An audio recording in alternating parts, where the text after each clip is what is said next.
Salve cercatori del mistero e benvenuti a Il mistero è servito.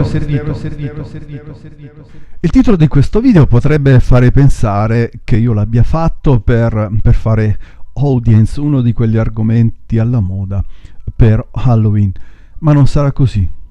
Nulla a che vedere con quello a cui ci hanno abituato Hollywood e tutte le altre americanate. Ma a parte qualche inevitabile citazione, il mistero c'è. Seguitemi. I non morti che mangiano carne umana hanno afflitto gli schermi dei cinema occidentali dal 1932, sin dall'uscita dei primi film su questo genere. Quello più famoso è White Zombie di Victor Prine. Il moderno standard di zombie stabilito da questi film, tra cui quello di George Romero, il classico The Night of the Living Dead, La notte dei morti viventi, è del 1968, ma ha poco in comune con gli zombie reali. Ne seguirono molti altri, fino a non poterne più. E chi non ricorda la frase quando l'inferno sarà pieno, in overbooking intendiamo, i morti ritorneranno? Beh, qualcosa del genere. Ma gli zombie sono reali per gli abitanti dell'isola di Haiti. Gli zombie sono un fenomeno molto reale in quell'area, in quella zona. Secondo il mito popolare ci sono due tipi di morte, naturale ed innaturale. Quest'ultima può causare dei problemi. Le anime di quelli trapassati prima del tempo, più comunemente a causa di un omicidio o di un suicidio, indugiano sulle loro tombe, incapaci di riunirsi alle loro anime, ai loro antenati. Questi spiriti irrequieti sono quelli che possono essere raccolti per il voodoo degli zombie. Si ritiene che i potenti stregoni haitiani chiamati Bokor abbiano il potere di rianimare cadaveri. Questo si ottiene attraverso una potente magia nera in base alla quale il Bokor può catturare anime vulnerabili e imprigionarle in bottiglie e vasetti di terracotta chiamati zombie astrali. Da questo punto in poi l'anima e il cadavere dei morti naturali appartengono ai Bokor. Sotto il controllo dello stregone il corpo di un non morto può essere usato per vari scopi, sia benevoli che malevoli, che maligni. Tuttavia si dice che più comunemente gli zombie siano creati per essere usati dai Bokor per il lavoro manuale forzato, in una dura occupazione interminabile nelle fattorie o nelle piantagioni, come lavoratori forzati, insomma. La zombificazione può anche essere usata come una forma di punizione o di vendetta. Molti haitiani credono che i Bokor a volte trasformino una persona in uno zombie per vendetta in seguito a dei contrasti personali o su commissione. Si ritiene addirittura che esista un mercato nero degli zombie, degli schiavi zombie, dove i Bokor possono vendere le loro creazioni per altri stregoni o per le persone che vogliono utilizzarli come schiavi, appunto. Quello che si pensa, quelli che si pensa che siano stati trasformati in zombie somigliano molto a quelli di un set cinematografico hollywoodiano. Hanno un colorito grigiastro e un aspetto stravagante, lineamenti scarni, con pelle aderente alle ossa, sguardo ed espressione fissa, ridotte capacità mentali e movimenti sono caratterizzati da goffaggine e letargia.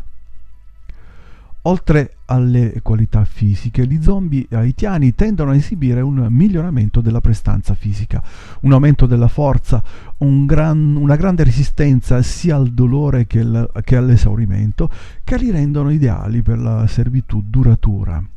In questo modo il popolo haitiano non teme gli zombie. Sono vittime piuttosto che dei cattivi, invece temono di diventare zombie per mano di un malvagio commerciante di magia nera per il resto della loro vita. Si ritiene infatti che un Bokor non riporti in vita un deceduto per fargli un favore, tutt'altro, è per schiavizzarlo o per vendetta. Ad Haiti tutti quelli che possono permetterselo realizzano tombe con materiali molto pesanti per evitare il loro trafugamento, il trafugamento dei corpi, mentre i meno abbienti ricorrono a metodi estremi come la decapitazione o le iniezioni nel cadavere di grandi quantità di acqua di mare per evitare la loro rianimazione. Curiosamente la cremazione in Haiti non viene praticata per le loro credenze religiose. Il primo caso documentato fu quello di Felicia Felix Mentor, data per deceduta nel 1907, ma molti assicurano di averla vista ancora in vita durante i 30 anni successivi, con lo stesso sguardo assente che hanno tutti quelli convertiti in zombie. I primi studi su questo fenomeno risalgono al 1937 e furono effettuati dall'americana Zora Neale Hudson, che scoprì che lo stato di zombie viene indotto in seguito all'iniezione di alcune droghe. Erano solo voci, rumors come si direbbe oggi, ma che nascondono una triste realtà, ben occultata da quelle che chiameremmo sette segrete, nell'ambito di quella che viene ritenuta una vera e propria religione, il voodoo. Gli studi hanno fatto risalire l'origine della parola zombie alla parola congolese usata per anima, zambi. Si ritiene che a seguito del commercio di schiavi sia stata istituita la religione voodoo in Haiti, ispirata alle antiche tradizioni africane e alle gravi condizioni della schiavitù. E qui occorre occorre aprire una parentesi. Non parlerò della rivoluzione haitiana, ma tutto cominciò in quel periodo, durante la rivoluzione francese, che stabilì che tutti gli uomini sono uguali, abolendo la schiavitù. In Haiti, invece, la classe dominante, i blancos grandes, les grands blancs, volevano continuare a mantenere il feroce stato coloniale, basato sullo sfruttamento e la schiavitù. Questo diede inizio a delle sommosse che culminarono con la rivoluzione haitiana e la cacciata dei francesi nel 1791. E cosa c'entra tutto questo con gli zombie? Beh, un sacerdote voodoo chiamato Boukman Duty raccolse molto consenso popolare e riuscì a fare sollevare la popolazione composta da schiavi e mulatti. Boukman deriva da bookman, era stato venduto come schiavo dagli inglesi ai francesi per insegnare a leggere e scrivere agli altri schiavi. Furono usate come armi tutte le attrezzature agricole e di lavoro, catene comprese.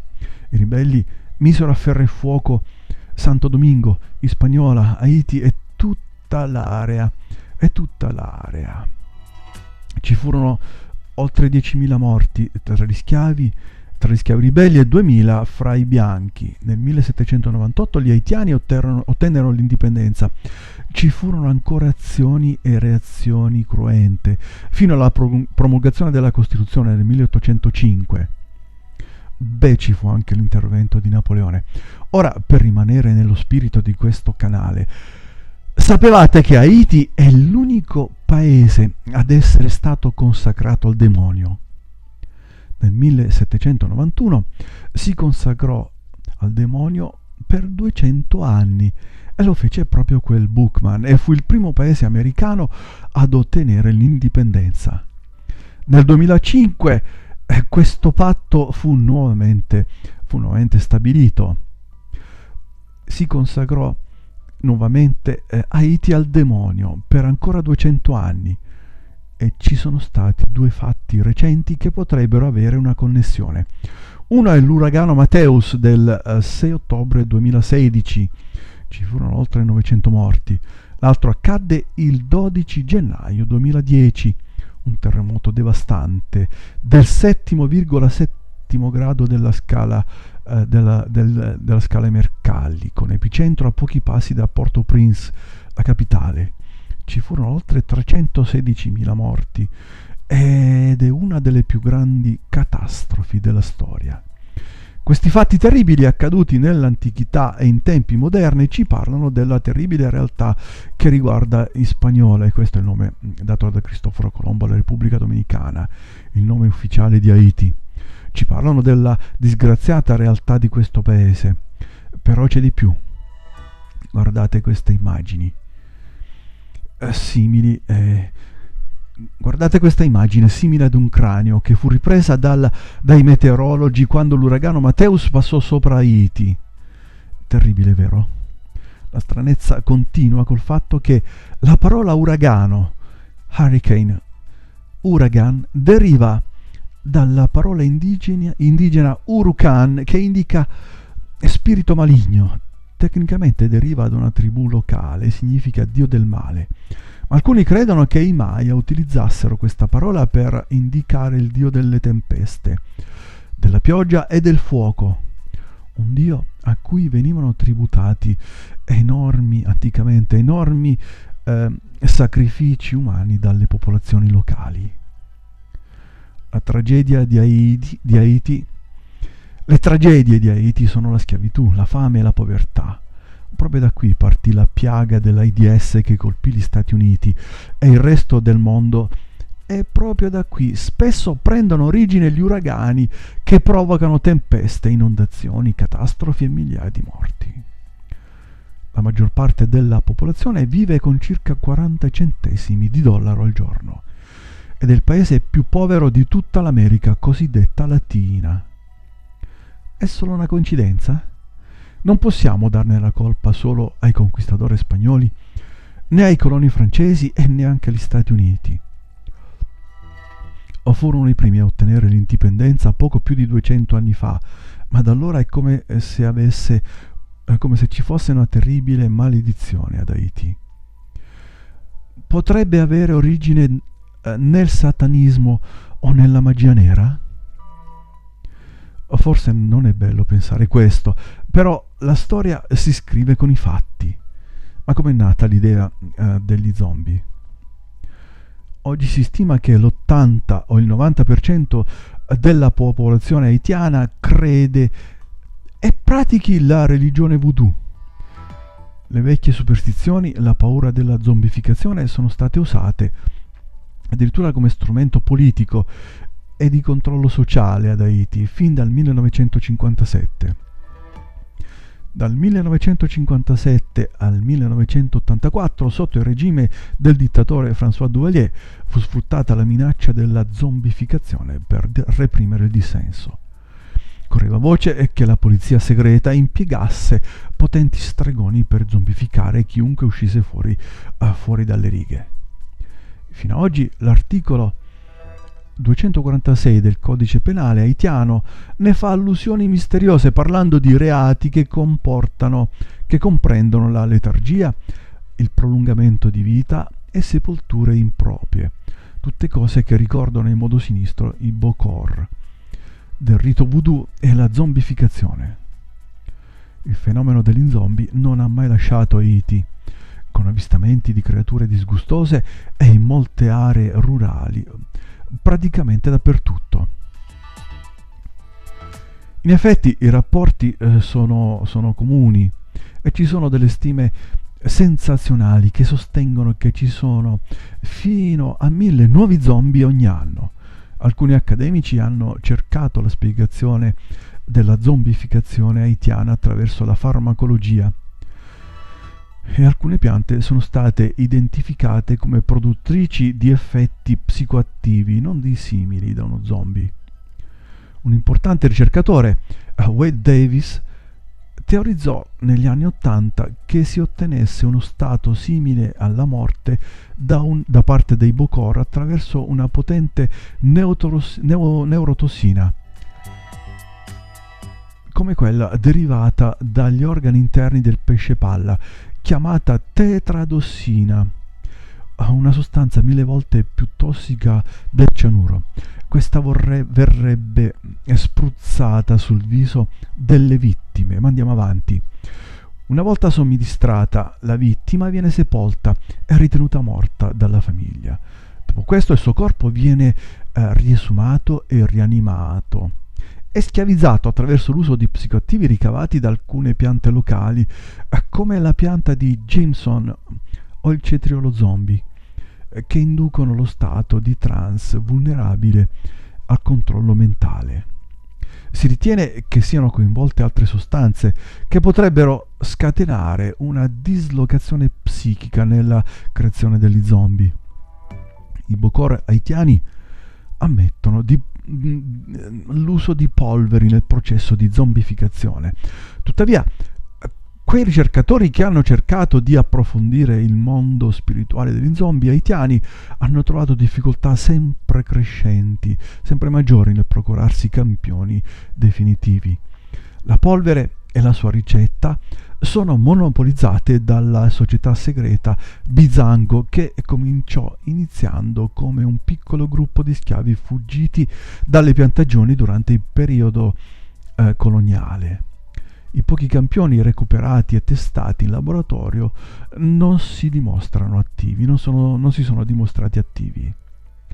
Potrebbe essere che quello degli zombie sia un fenomeno sociale e non scientifico, quindi non reale. Il tessuto culturale del paese è permeato di fede religiosa, spirituale, e dalla nascita gli haitiani sanno che gli zombie sono reali, non lo mettono in discussione. L'applicazione di polveri per indurre uno stato simile allo zombie potrebbe quindi essere il risultato di una suggestione o di un effetto placebo, ma come ha concluso Wade Davis, nessuna droga può creare un fenomeno sociale. Per ora la vera causa della zombificazione haitiana rimane sconosciuta, ma il fenomeno esiste. Il mistero è: chi può aver dato una conoscenza del genere ai Bokor haitiani? Questo è tutto per oggi, amici. Arrivederci al prossimo video, e se ti è piaciuto, per favore condividi.